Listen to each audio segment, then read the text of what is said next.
Welcome to this edition of Dr. James Dobson's Family Talk. I'm Luann Crane here with Ryan Dobson. And Ryan and Doctor, we actually have preempted what was scheduled for today, which was an interview with Dr. and Mrs. Dennis Rainey, because there's an urgent issue that you need to bring to our listeners' attention, Doctor. Well, Luann and Ryan, the issue of religious liberty is at stake today more than ever before. And this issue has reached a boiling point where the constitutional protection that's given to us, guaranteeing freedom of religion to every citizen, is now in serious jeopardy. And we need to talk to an expert on this subject who will bring us up to date on what's happening. Well, Dad and Luann, the perfect person to talk to us about that is Mr. Chuck Colson, and we have him on the phone right now. Chuck, I appreciate the opportunity to talk to you today. I'm thinking back of the many times that we have come together to express our concern for what's happening to our country, and especially to the issue of religious liberty. And you sent out an email that I just got. I just came back into town. I've been in Southern California. And this email said something that I've never heard you say before, that the present crisis that we are experiencing with what the White House has done to assault religious liberty, it exceeds anything that you've seen in your lifetime, and maybe from the days of the founders. Explain what would make you express it in such stark terms. Well, because we finally reached the point, Jim, that many of us, and you and I have worked together on these issues over the years, and you were with me in the founding of the Manhattan Declaration 2.5 years ago. Many of us have feared that if it really got to the point where we would be forced to choose between God and Caesar, that we would have to act with civil disobedience and disobey Caesar. And we ended the Manhattan Declaration with those stirring words: we will render ungrudgingly to Caesar what belongs to Caesar, but never under any circumstances will we render to Caesar what belongs to God. And so when we wrote those words 2.5 years ago, and you were part of that process, and 500,000 people have signed the Manhattan Declaration, defending the sanctity of life, the sanctity of marriage, and religious liberty, we always figured this might happen someday. Well, this is the first time. I didn't expect it this soon.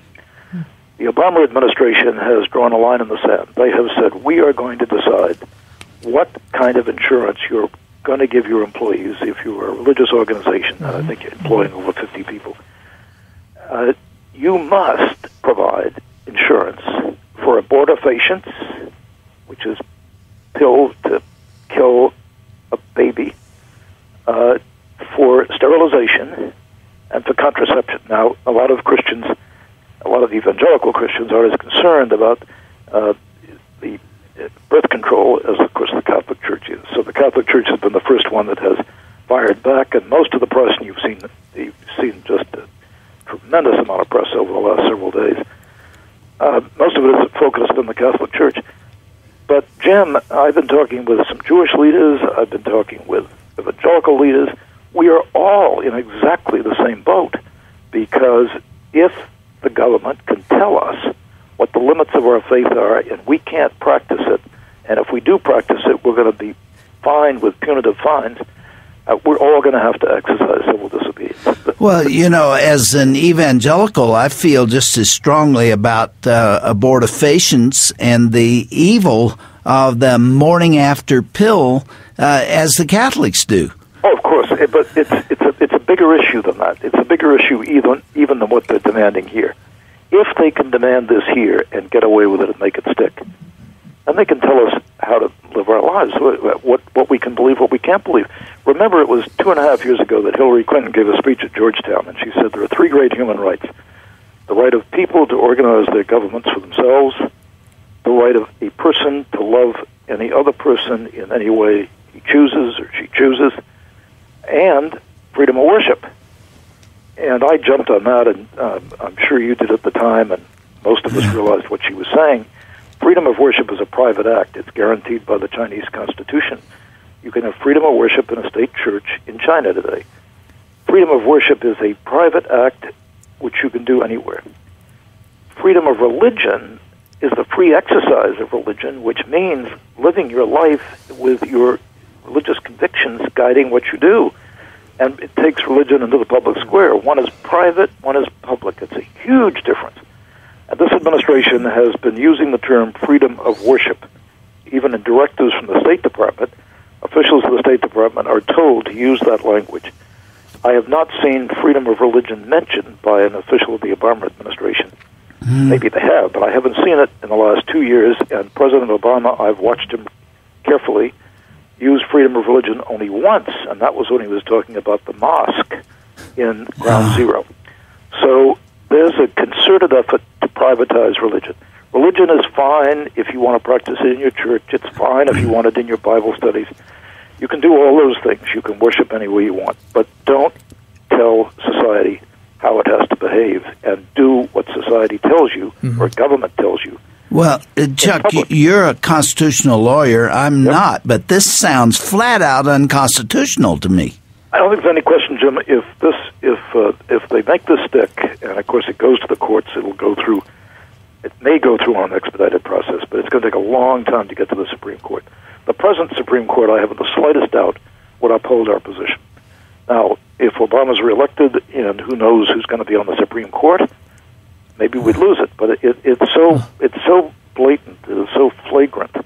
And of course, the Obamacare package, which all of us at the time worried about because we worried about death panels and many other things, and everybody told us we were extremists. You had a 200-page bill, which nobody read, with a lot of general provisions, all of them up for interpretation by the Department of Health and Human Services. You got Kathleen Sebelius, who has nominally a Catholic, who has been very, very aggressively pro-choice and pro-abortion, and has made comments derogatory to Christians who disagree with her.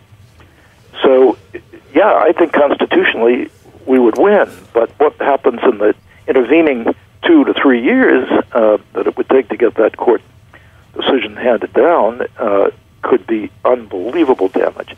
And it's a little bit like unscrambling eggs. There's no way to get the eggs back into the shells. I mean, if we see a rash of these kind of executive orders, and we've seen them over the last 6-8 months, just one after another, denying exceptions.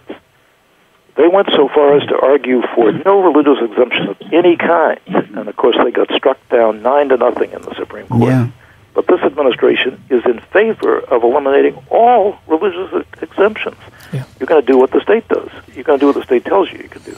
That's why I say it's the most the greatest threat I've seen in my lifetime to religious liberty. Because if we were to lose this, we could no longer define our own faith. There appears to be a sinister motive here in this present issue that extends beyond the decision itself that has been made by the president. He seems to be going somewhere with this.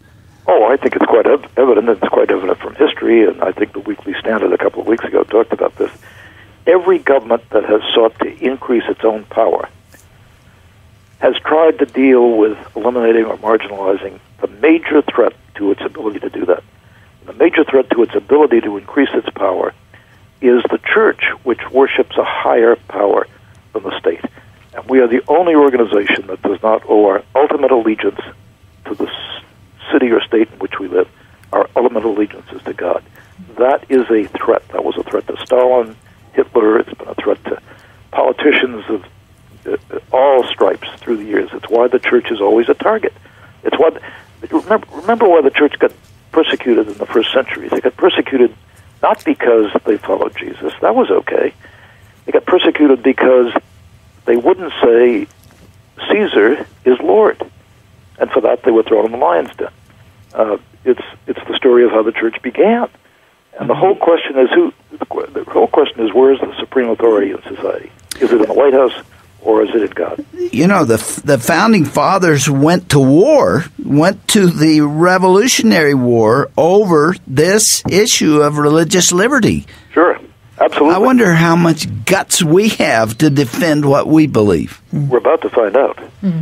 You really believe that? Oh, we're about to find out. These guys aren't backing down. If they're smart, they'll back down temporarily and then wait see if they get reelected, and then Katie bar the door. But I keep thinking Obama's smarter than this. He's allowing this thing. He's allowing this thing to grow and grow in intensity, and that's the very thing that is the most likely, as Peggy Noonan said in her column this past weekend, to beat him in the election, because people are offended by this. You know, one of the interesting things, I've talked to many of the Catholic bishops, and we've had great discussions over the last week.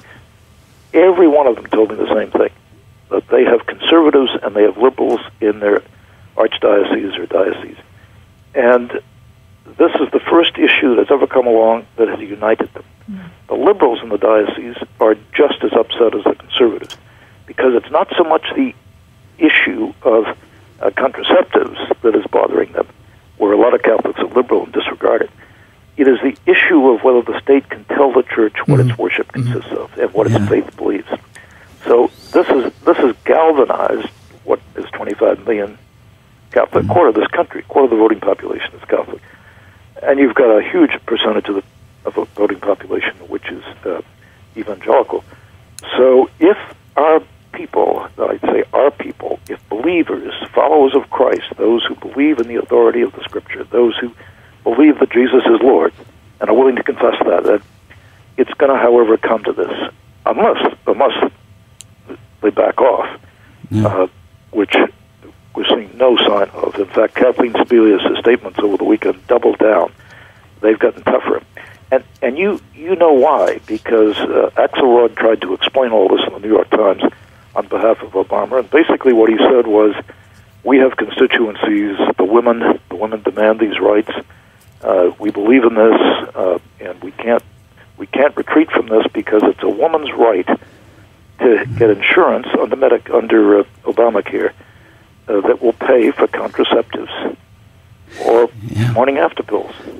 Chuck, I know that you've been through a medical procedure and you aren't feeling real good today, and I told you I would only keep you a few minutes, and let's take the last couple of minutes for you to tell us what to do about it now. Well, the first thing to do, of course, is to write your congressman and senator and call. There has to be a flood of protest. We're organizing, the Beckett Fund wrote a great little petition to the president. It's on the Manhattan Declaration website, manhattandeclaration.org. Every listener, thousands came in today, I think there were 20,000, should go to the manhattandeclaration.org, sign the petition, and while they're at it, sign the Manhattan Declaration if they haven't done that, because we'd like 1 million names to say to President Obama, you don't think we're going to stand for him? You don't think we're going to fight back? I think we have to draw that line in the sand, Jim. I think the other thing I would say to people, get yourself informed about this decision. Don't just go out and say, well, the Obama administration is trying to cram this down our throat. Figure out exactly what they are saying and why they are saying it, so that you can explain this in an intelligent manner to your neighbors. I honestly believe, I've been talking to a number of rabbis, they're with us completely. I believe that Muslims, I believe that Jews, I believe that Christians, I believe a lot of non-believers would be infuriated at the idea that the first liberty and protection guaranteed in America, freedom of conscience, that's why it's the first, called the first liberty, would be compromised, and we'd have to live in a society where we couldn't exercise our conscience freely. That frightens everybody. I mean, I don't know many people I've talked to, except this would not apply to the cultural elite who really believe that they know better than the people how to run the government. So if the people will give them all the power, they in turn will let the people do what they want. That's the bargain. That's a Faustian bargain. Well, we've been losing our liberties on many fronts in the last few years. And as a matter of fact, religious liberty is the fundamental liberty on which everything else is based. Correct. And we're doing 2 programs next week on this subject in a little broader way than what you and we are talking about today. But we're going after this. We absolutely cannot remain silent, and we will not remain silent. And I know there are just millions of people out there that will agree with us. And so I appreciate your letting us know about it. Chuck, please please stay in touch with us. I've always leaned on you to elucidate these kinds of issues, and for you to say this is the scariest one of all, I mean, that gets to me. Mm-hmm. Well, this is the ultimate one, Jim. I don't think there's any way. We are forced into a corner.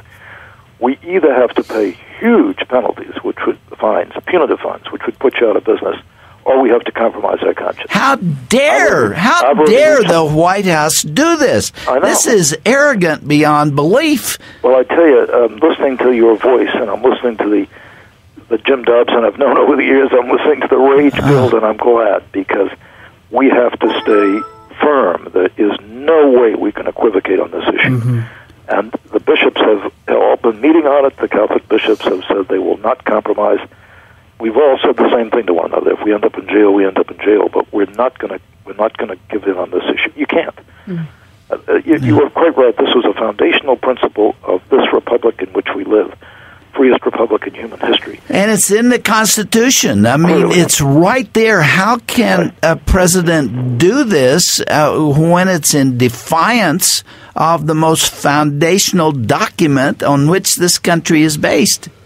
Well, and when you stop and think about it, Jim, God created us in His image. The Imago Dei is the greatest contribution to civilized society that was ever made. And when the Jews and the Christians came in from the Middle East into the Greco-Roman Empire, they scandalized it by talking about every human being had human dignity.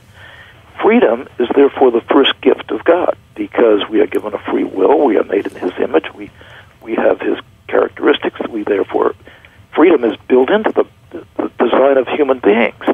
So to tell us that we don't have the freedom to follow what God tells us and our conscience directs us is absolutely scandalous. It's scandalous, and it's got to be stopped. And we need an outpouring like we've never had. Now, you and I have done this many times, Jim, and you've gotten switchboards jammed up in the Congress, and you've gotten people parading out in the streets and marching.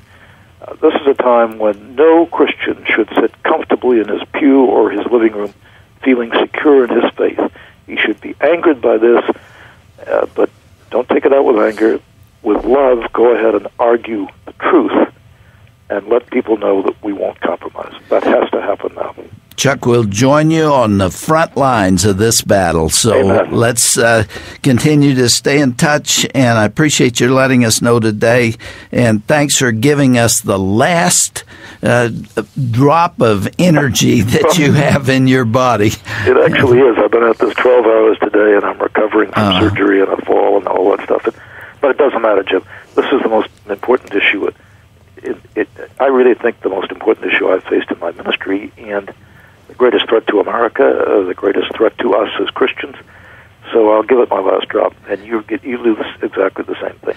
And prayer is the centerpiece of our effort, isn't it? Absolutely. Okay. Yeah, God has to step in. But maybe God's using this as an opportunity. You know, you have to wake people up. The church has been very complacent in America, very complacent.